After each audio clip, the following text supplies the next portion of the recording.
Bueno, pues como está en la diapositiva, el texto es Isaías 9, los versículos del 1 al versículo 4. Dice así: Mas no habrá siempre oscuridad para la que está ahora en angustia, tal como la aflicción que le vino en el tiempo en que livianamente tocaron la primera vez a la tierra de Zabulón y a la tierra de Neftalí. Pues al fin llenará de gloria el camino del mar, de aquel lado del Jordán, en Galilea de los gentiles. El pueblo que andaba en tinieblas vio gran luz. A los que moraban en tierra de sombra de muerte, luz resplandeció sobre ellos. Multiplicaste la gente y aumentaste la alegría. Se alegrarán delante de ti como se alegran en la siega, como se gozan al repartirse un botín. Porque tú quebraste su pesado yugo, la vara de su hombro y el cetro de su opresor, como en el día de Madián. Esto es palabra de Dios. Vamos a leer ahora del Salmo 27, el 1 y después de los versículos 4 hasta el 9. Dice así. ¿Ya lo tienen todos? Muy bien. Jehová es mi luz y mi salvación. ¿De quién temeré? Jehová es la fortaleza de mi vida. ¿De quién he de atemorizarme?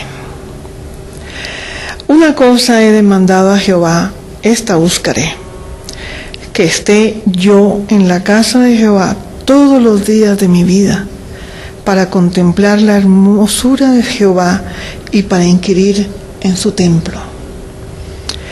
Porque Él me esconderá en su tabernáculo en el día del mal, me ocultará en lo reservado de su morada, sobre una roca me pondrá en alto.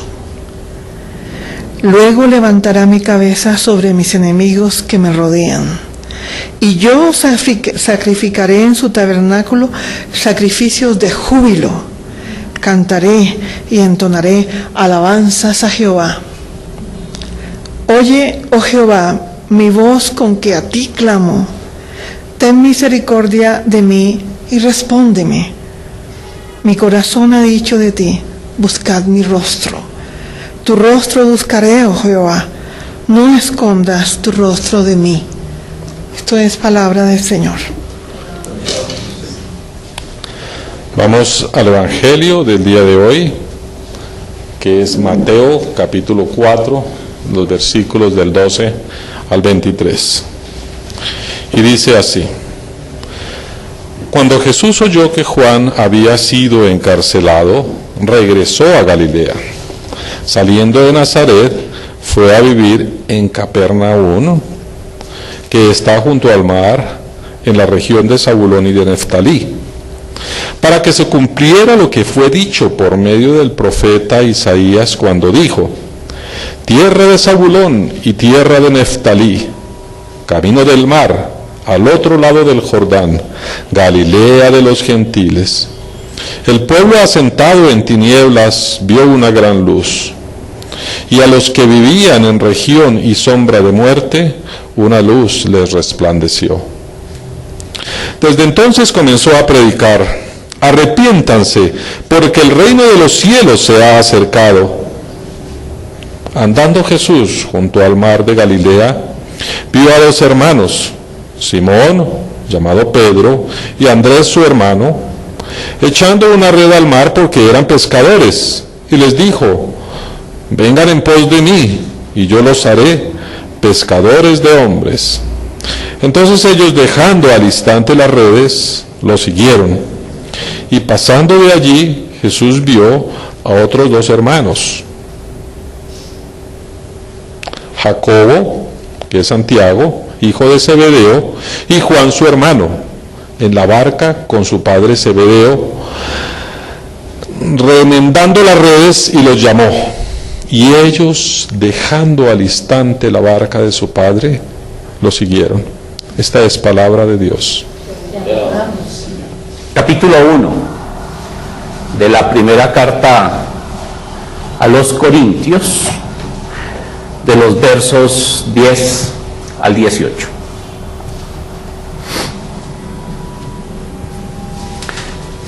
Dice: les suplico, hermanos, en el nombre de nuestro Señor Jesucristo, que todos vivan en armonía y que no haya divisiones entre ustedes, sino que se mantengan unidos en un mismo pensar y en un mismo propósito. Digo esto, hermanos míos, porque algunos de la familia de Cloé me han informado que hay rivalidades entre ustedes. Me refiero a que unos dicen: yo sigo a Pablo. Otros afirman: yo a Apolos. Otros afirman: yo a Cefas. Y otros: yo a Cristo. ¿Cómo? ¿Está dividido Cristo? ¿Acaso Pablo fue crucificado por ustedes? ¿O es que fueron bautizados en el nombre de Pablo? Gracias a Dios que no bauticé a ninguno de ustedes, excepto a Crispo y a Gallo, de modo que nadie puede decir que fue bautizado en mi nombre. Bueno, también bauticé a la familia de Estéfanas. Fuera de estos, no recuerdo haber bautizado a ningún otro. Pues Cristo no me envió a bautizar, sino a predicar el Evangelio. Y eso sin discursos de sabiduría humana, para que la cruz de Cristo no perdiera su eficacia. Esta es palabra de Dios. Bien. Armonía, unidad, un mismo pensar, un mismo propósito. Palabras que de seguro anhelamos para nuestra vida diaria, personal, familiar, laboral y social. ¿Qué tan posible sería lograr la armonía? Sí. Y siempre colocamos esos condicionantes. Sí. ¿Cuántos propósitos lograríamos alcanzar? Sí. Qué lindo sería si lográramos una unidad. Siempre sí, sí, sí. Pensamos estas cosas en nuestro contexto diario. ¿Y en el contexto de iglesia? ¿Serán estas palabras igualmente pertinentes? ¿Tendrán validez para nuestra vida religiosa y de comunidad? Bueno, esta semana hemos estado sometidos a una andanada de noticias, artículos de los medios de comunicación, acciones de las autoridades que hablan sobre la actividad de las iglesias, especialmente las, a mi juicio, mal llamadas iglesias cristianas, en cuanto a los temas de la felicidad y prosperidad como bendición de Dios, que viene producto de la entrega y obediencia a los dictámenes de los líderes y pastores en materia de dinero y dedicación. Así hemos estado expuestos. Y los medios se han encargado de alimentar esa idea que ha trabajado, que ha venido en el paso del tiempo. Lo que los escándalos sexuales son a la tradición católica, los engaños y manipulaciones frente al dinero son a la tradición evangélica. Fariseos, dirían algunos. Y la pregunta que entonces queda en el tintero es: ¿por qué pasan estas cosas en el seno de la comunidad de fe? ¿Es este un problema o visión de la sociedad actual, posmoderna, inmediatista, superficial, hedonista, relativista. ¿Cuáles pueden ser las causas de ello?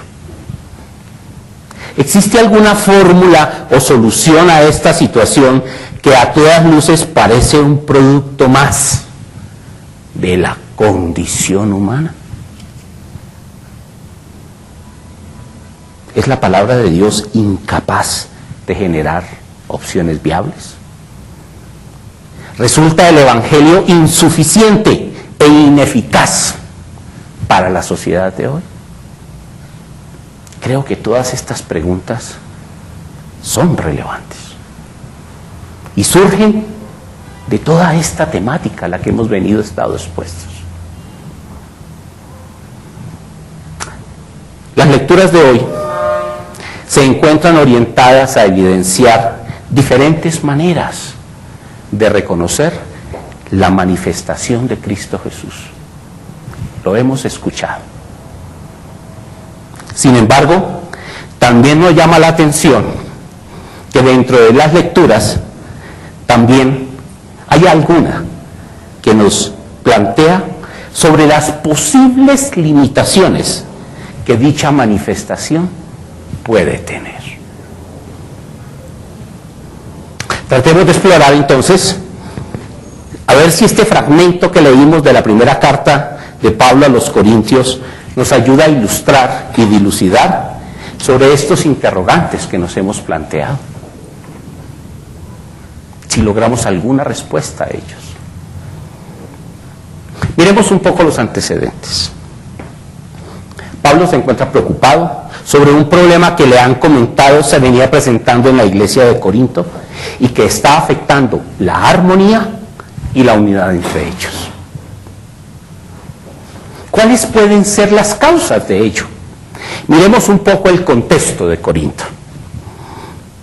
Corinto está, porque todavía está ubicado, en un sitio estratégico, en lo que hoy en día llamaríamos el Peloponeso. En la época de Pablo se llamaba la región de Acaya. Y era estratégico porque era un paso obligado entre el norte, que en esa época se llamaba Macedonia, hoy en día conocemos como Grecia, y el sur.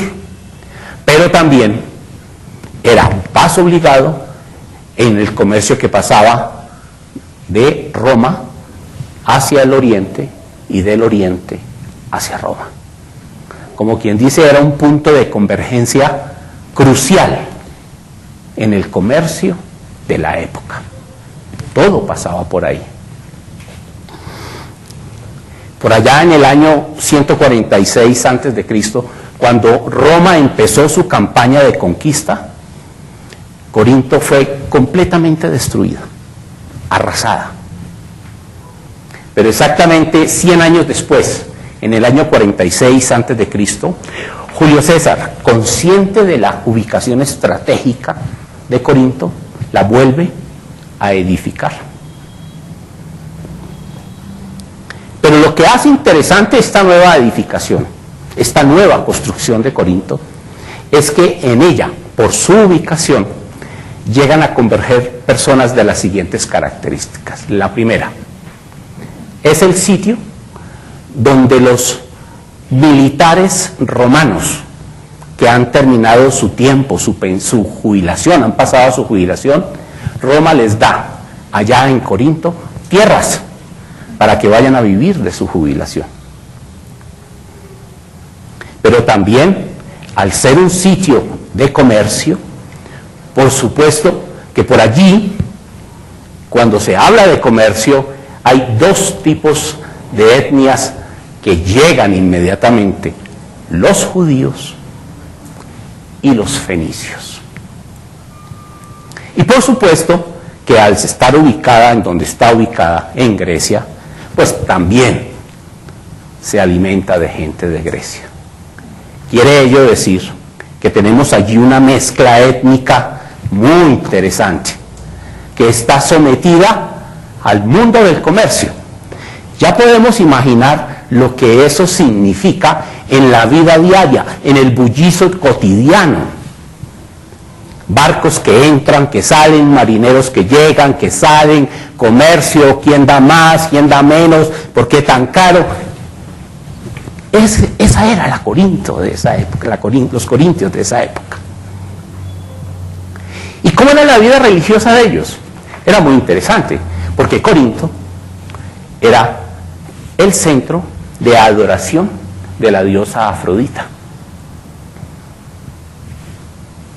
con una característica. Esa diosa era venerada, adorada por 1000 sacerdotisas, cuya función era salir en las tardes a ofrecer sus placeres sexuales, de tal manera que de esa manera adoraban a la diosa. Obviamente cobraban por ello. En estricto sentido era una acción de prostitución. Ya podemos imaginar entonces en ese entorno de Corinto lo que significaría el establecer una iglesia. No era fácil, pero por supuesto que Pablo detectó que era el sitio ideal para abrir una iglesia, porque era una región que necesitaba del plan de salvación de Dios a la manera de Jesús, con el lenguaje de Jesús. Y por eso él se empeña y se queda 18 meses allí en Corinto montando esa iglesia. Y mientras él está ahí en Corinto, esa iglesia crece. Y la gente empieza a llegar. Pues imagínense Pablo, con toda su fuerza, con toda su fe, con todo su conocimiento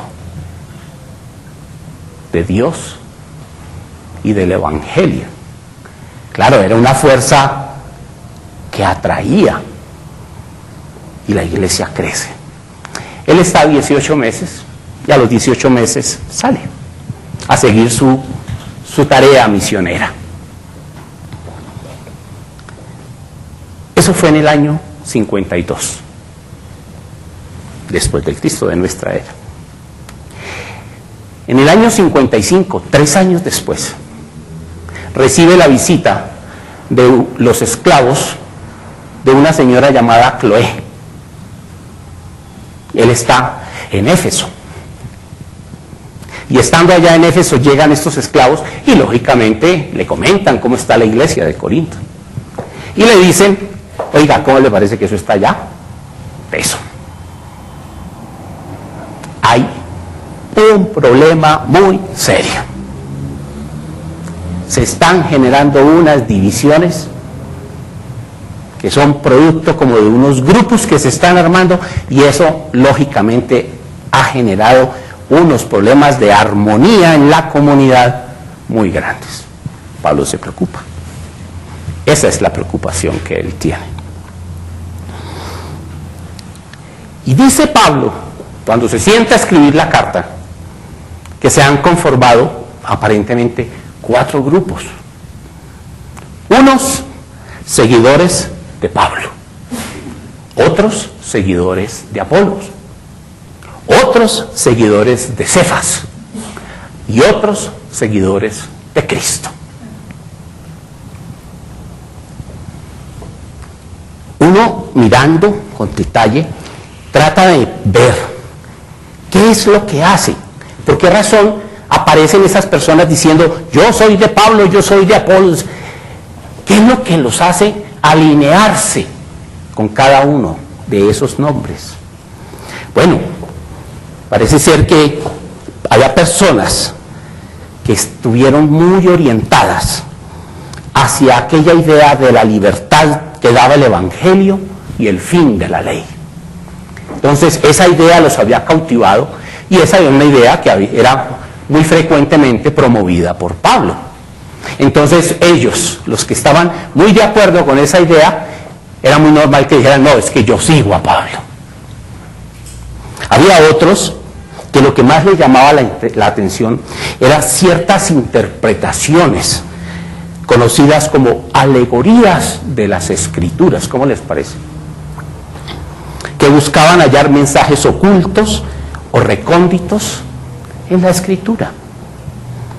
Mensajes de interpretación humana.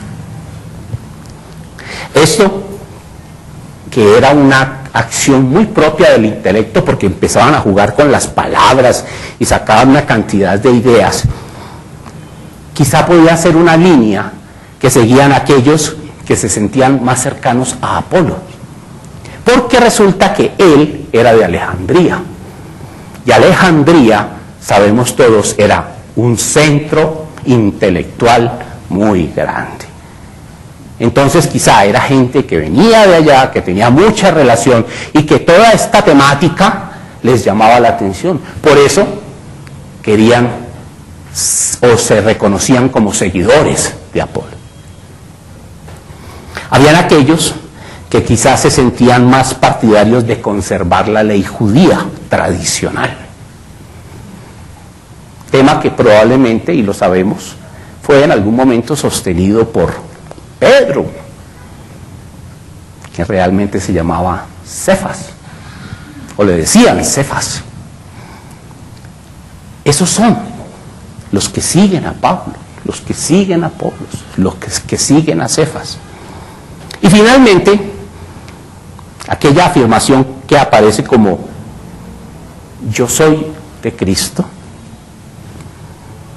puede ser producto de una de estas dos opciones. La primera, una adecuación indebida del griego. Resulta que el griego no tiene puntuación, ni tiene separación. Entonces, probablemente, cuando Pablo escribe, yo soy de Pablo, yo soy de Apolo, yo soy de Cefas, yo soy de Cristo, quizás se podía haber referido a él. Algo así como decir, pero yo soy de Cristo. Esa es una de las alternativas. La otra es que realmente existiera un grupo de personas que pretendían ser los únicos cristianos de Corinto, en donde lo malo no estaba en decir que pertenecían a Cristo, sino en actuar como si Cristo les perteneciera exclusivamente a ellos. Quizá, dicen los expertos, si esto fuese así, este sería el grupo más peligroso por su rigidez y por su falta de inclusión. Ahí logramos entender entonces de dónde surge todo este tema. ¿De dónde surge esta situación? ¿De dónde surge esa situación, esa expresión de decir yo soy de? Bueno, ¿y cuáles podrían ser las razones que ocasionaron esta división? Pablo enuncia que hay dos razones, por lo menos. Una de ellas, la ausencia de un mismo pensar, y la otra, la ausencia de un mismo propósito. Para Pablo era claro que dos factores esenciales para vivir la armonía y la ausencia de división partían de la necesidad de mantener un mismo pensar y un mismo propósito. Con otras palabras, que en la medida en que no se tuviera un mismo pensar y un mismo propósito, las consecuencias que se viven de manera directa sería en la falta de armonía y en la generación inminente de divisiones. Y eso es lo más devastador para una comunidad, especialmente una comunidad que pretende vivir el Evangelio. Tenía razón para preocuparse. No es de extrañar entonces que estas ideas tuviesen defensores acérrimos que las pregonaran como las más reales, cada una de ellas, tomando como bandera a aquellos líderes que probablemente mostraban más énfasis por resaltar la importancia de cada una de ellas. Era muy normal que eso sucediera, que cada grupo de personas se alinearan con aquellas ideas que más le llamaran la atención. El peligro era que se estaba gestando una división y estaba atentando contra la armonía de la iglesia. Pero Pablo es lo suficientemente sabio para comprender que el origen real de toda esta situación se encuentra en que esa comunidad ha desviado su foco de atención, el eje sobre el cual se debe mover, que es el Evangelio, y de manera específica el significado y la razón profunda del sacrificio de Cristo en la cruz. Él lo identifica y dice, la razón de fondo es que han desviado su foco de atención. Y porque lo han desviado, se han metido en todas estas ideas y han empezado a caminar y han olvidado que lo que debe ser importante, central, es el Evangelio. Y es tener en cuenta el sacrificio de Cristo en la cruz. Han centrado su atención más en las formas que en el fondo. Quien me bautizó es a quien debo seguir. Así termina diciendo. Y la gente entonces empieza a decir, a mí el que me bautizó fue Apolos. Yo debo seguir a Apolos. Por eso le creo a Apolos. A mí quien me bautizó fue Cefas, o un seguidor de Cefas. Por eso me voy con él. Yo sigo a Pablo, porque Pablo fue el que me bautizó. Por eso él arranca a decir, yo no he bautizado. Escasamente bauticé a estos otros. Menos mal, para no tener que ser el referente de este tipo de cosas. Han centrado su atención en ello y por eso se han preocupado más por cómo les suena mejor que por comprender el qué y el cómo del mensaje. Y esto es lo que a Pablo le parece más delicado, que se está perdiendo la verdadera razón de la iglesia, la profunda y permanente comunión que a partir del bautismo se debe vivir con Cristo Jesús.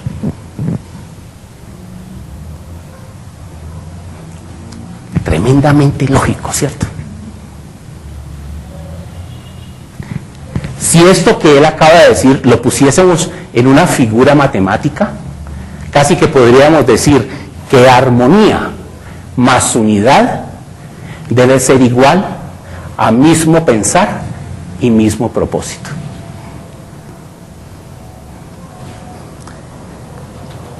Y esto en matemáticas podría ser reconocido como una identidad, en donde si tenemos, para tener armonía y tener unidad, necesitamos mismo pensar y mismo propósito.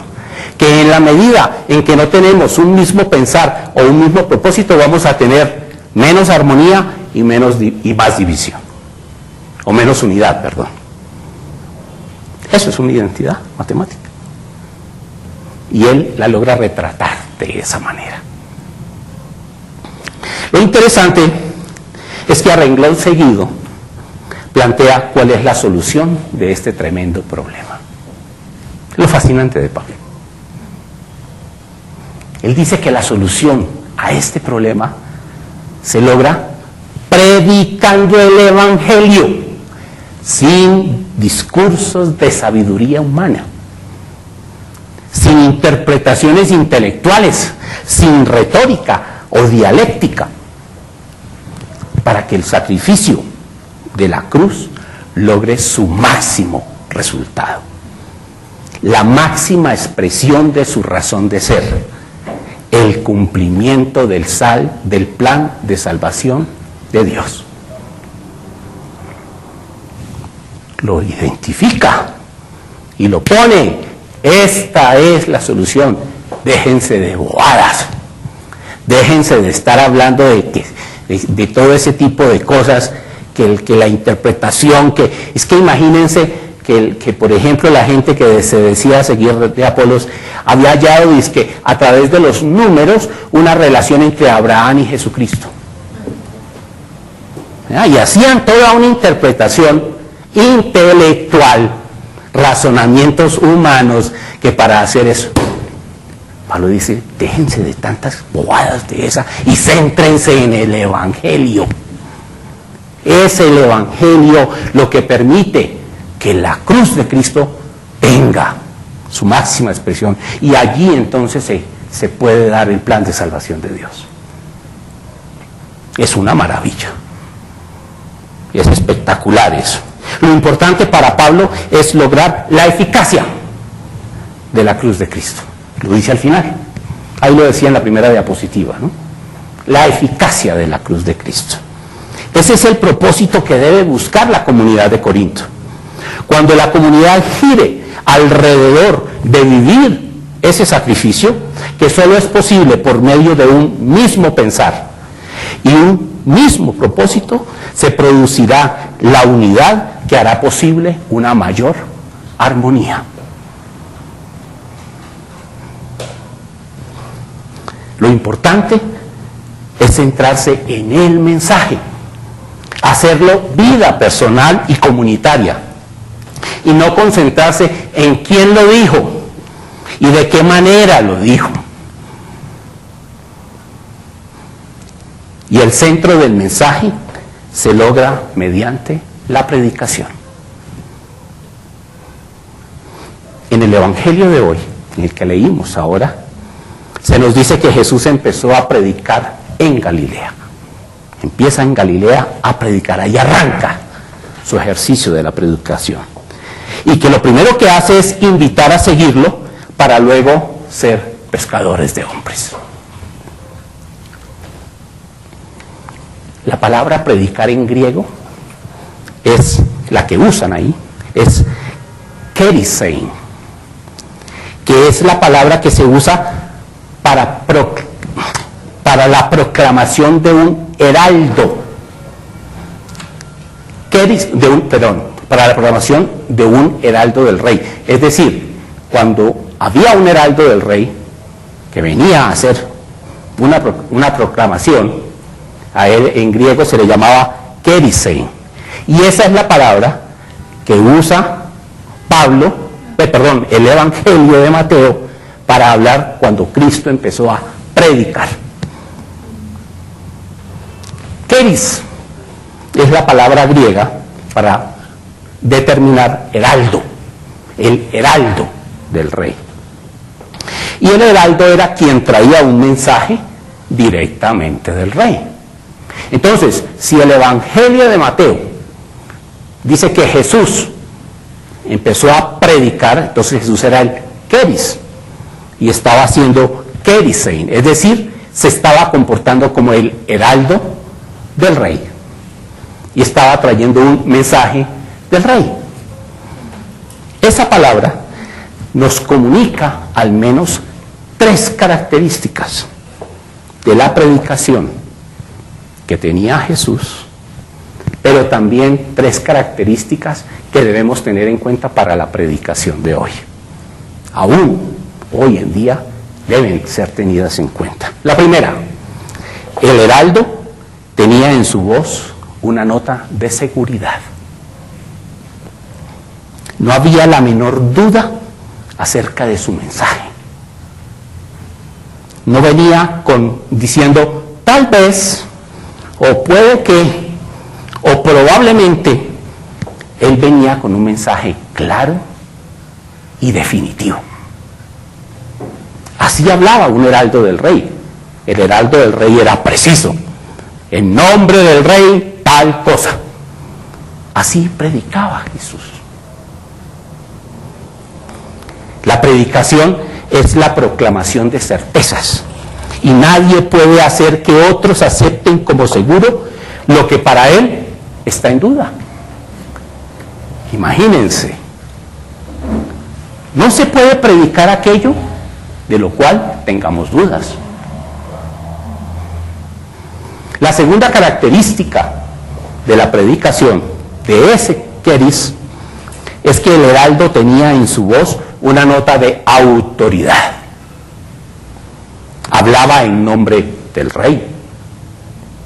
Establecía y anunciaba la ley del rey, la orden del rey, la decisión del rey. Así hablaba Jesús. Así debemos hablar los que predicamos. La predicación, como dicen los expertos, es la aplicación de la autoridad profética a la situación presente. Gran definición.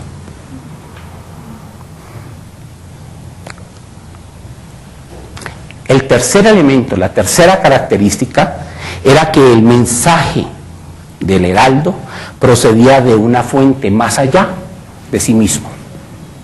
Claro, él no hablaba de sí mismo, no hablaba por sí mismo, él procedía del rey. Todo lo que decía, lo decía en nombre del rey. La predicación habla desde una fuente más allá del predicador. No es la expresión de las opiniones personales de un hombre. Es la voz de Dios transmitida al pueblo por medio de una persona. Y esa era la predicación de Jesús. Era con la voz de Jesús como Dios le hablaba a los hombres. ¡Qué belleza! ¡Qué claridad! Es la voz de Cristo Jesús con la que nosotros hoy debemos hablar de Dios a los hombres y mujeres que nos escuchan y con quienes conversamos. Me da pena con ustedes, pero predicador no solo es el que se para aquí. Todos somos predicadores. Todos tenemos esa tarea. Luego todos debemos tener esas características de predicación como las que tenía Jesús. Voz de seguridad, voz de autoridad y saber que nuestro mensaje viene de una fuente que no es la nuestra, que sencillamente somos mensajeros. Para Pablo era claro que la predicación del Evangelio actuaba directamente sobre el pensar y a partir de allí lograría un impacto sobre la unidad y la armonía. Miren lo que acabo de decir. Esto es muy importante. Él identifica que la solución al problema está en la predicación del Evangelio. ¿Por qué? Porque él dice, cuando se predica el Evangelio, esa predicación actúa sobre el pensar. Y en la medida en que va sobre el pensar, va a actuar entonces sobre la armonía y sobre la unidad. Si la predicación logra un mismo pensar, se va a lograr entonces la unidad y la armonía. Esa era la manera como él había identificado la solución y la causalidad entre cada una de las cosas. Luego, la solución al problema que enfrentaba la iglesia de Corinto se hallaba en la medida en que la predicación se enfocara exclusivamente hacia proclamar el Evangelio, sin elucubraciones ni razonamientos intelectuales, centrada únicamente en el mensaje de Cristo. Para Pablo era completamente claro que una predicación centrada en el Evangelio y solo en el Evangelio lograría un mismo pensar que haría posible la unidad necesaria que a su vez conduciría a la armonía. Y con ello, solo en ese momento, sería entonces el momento en el cual el sacrificio de Cristo en la cruz lograría su máxima eficacia. No habría sido en vano. ¡Qué maravilla! Muy claro. Y es un mensaje tremendamente demoledor. El calendario litúrgico nos está llevando en esta época por los textos que nos muestran las diferentes maneras como Jesucristo se manifestó al mundo. Y este fragmento que leímos de la primera carta de Corintios nos deja ver cómo existe el peligro de no lograr apreciar dicha manifestación de Cristo Jesús. Esa es la relevancia de esa lectura en el contexto de la manifestación. Hay un peligro de que la manifestación de Jesús se pierda. Y es que la gente empiece a hablar de cosas que no tienen que ver con el Evangelio.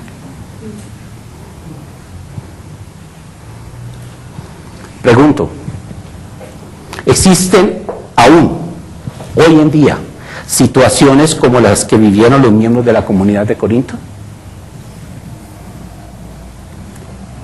¿Existe hoy en la Iglesia universal de Cristo armonía y unidad? ¿Guardan todas ellas un mismo pensar y un mismo propósito? Estos interrogantes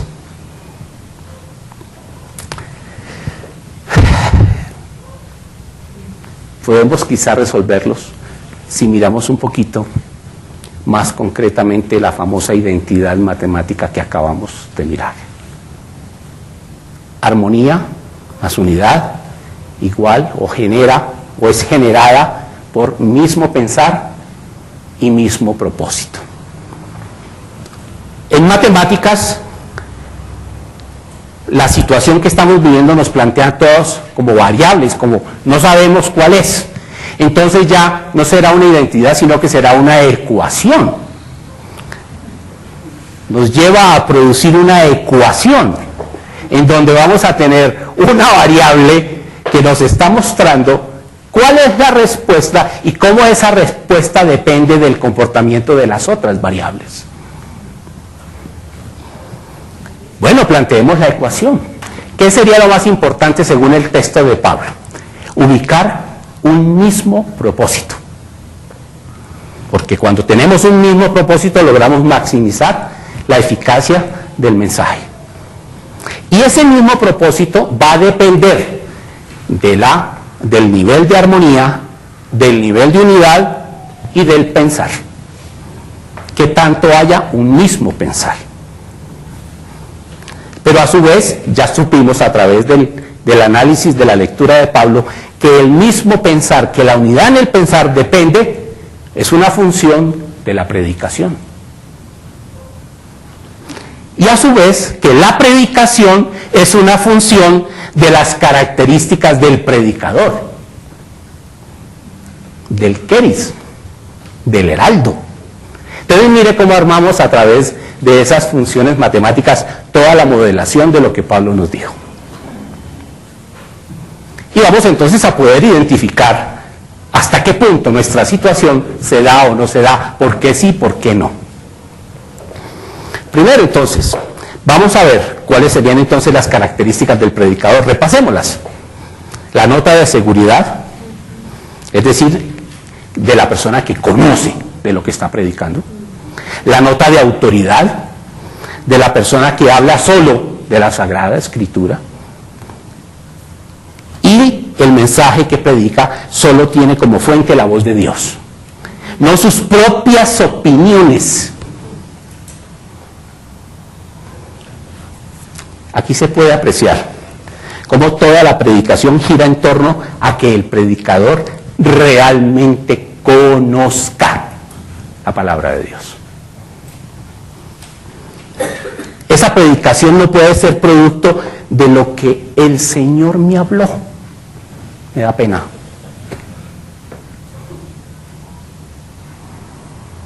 Me da pena. Pero es claro, a la luz de este texto, que esa expresión no debe existir. No es que yo leo un texto y lo que me vino en ese momento a la memoria lo interpreto como que eso es la palabra de Dios. Y no es que a mí se me acaba de ocurrir, lo acabamos de derivar del texto de Pablo. Esta palabra, la palabra de Dios, que se escribió a lo largo de 1100 años, hace casi 3000 años, necesita estudio serio, con gente seria, con gente igualmente estudiosa, con gente que ha dedicado su vida a mirar los textos, a mirarlos en sus contextos, a mirar el porqué de las palabras, a mirar todas las situaciones, el estudio de las expresiones a lo largo del tiempo, las costumbres, las tradiciones sociales, culturales, religiosas. Es que eventos sucedidos a lo largo de 1100 años, es mucho lo que pasa. Y mucho más si eso sucedió hace 3000 años. No podemos salir con que nosotros lo que nos parece, eso es. O en su defecto los otros, los que toman esas palabras literalmente. Porque fueron palabras escritas hace 3000 años, para un auditorio de hace 3000 años. Tenemos que estudiar. Y tenemos que estudiar con los que saben, con los que se han preparado para ello. Mientras no nos aproximemos a la Sagrada Escritura, a lo que la Sagrada Escritura quiso plasmar en su momento, estaremos siempre expuestos a seguir diciendo: yo soy de Pablo, yo soy de Apolos, yo soy de Cefas. En palabras de hoy diríamos: yo soy católico, yo protestante, yo anglicano, pero yo soy de Cristo. Duro, ¿no? Pero es así. Es así. Los escándalos que hemos vivido en Colombia en estos días, con la tristemente célebre pastora Piraquive,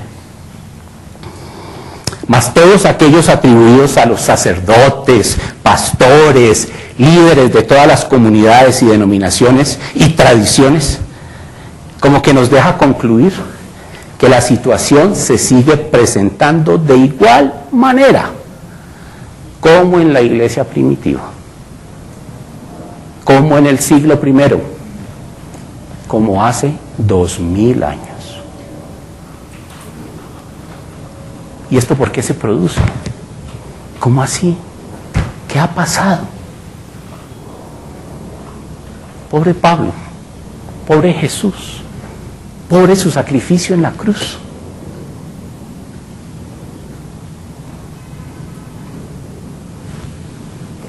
Si miramos las características que debe tener a quien predica la palabra de Dios, nos encontramos que ahí vamos a encontrar una buena cantidad de explicación de estas fuentes. Sí, aquellos que dicen: el Señor me habló.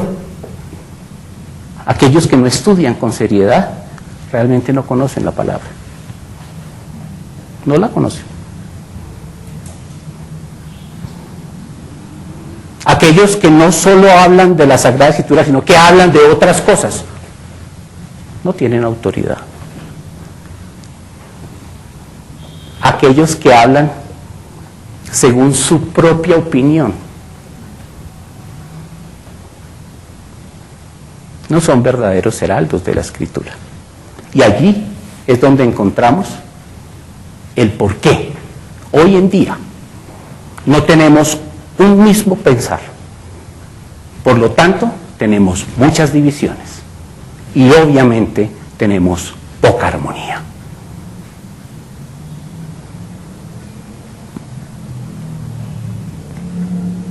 No nos queda más que preguntarnos: ¿tendrá esto solución?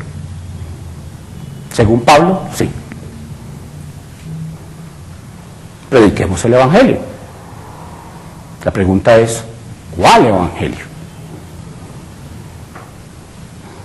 Si queremos alcanzar el mismo propósito de que el sacrificio de la cruz de Cristo sea eficaz en el mundo hoy, prediquemos el evangelio. Solo predicando el evangelio será posible caminar en la dirección de un mismo pensar. Ese mismo pensar será el camino más adecuado para lograr la unidad de la Iglesia de Cristo. Dicha unidad será la única manera en que se logrará alcanzar y mantener la armonía, vivir la armonía, base fundamental para lograr el cumplimiento del plan de salvación. Pero resolver esta ecuación, que lo que hemos hecho aquí es resolver esta ecuación, la ecuación de la eficacia de la cruz de Cristo, y así le llamé a esta exposición, la ecuación de la eficacia de la cruz, al final dependerá de qué tan preparados estemos para realizar la predicación. Preparémonos adecuadamente, conociendo la palabra de Dios, que viene de y por medio de la Sagrada Escritura. Mientras eso no sea así, la preocupación de Pablo por la iglesia de Corinto seguirá siendo motivo de peligro y preocupación para la iglesia de Cristo. ¿Cómo nos vamos a preparar? Ahí nos queda el interrogante. Esta es palabra de Dios.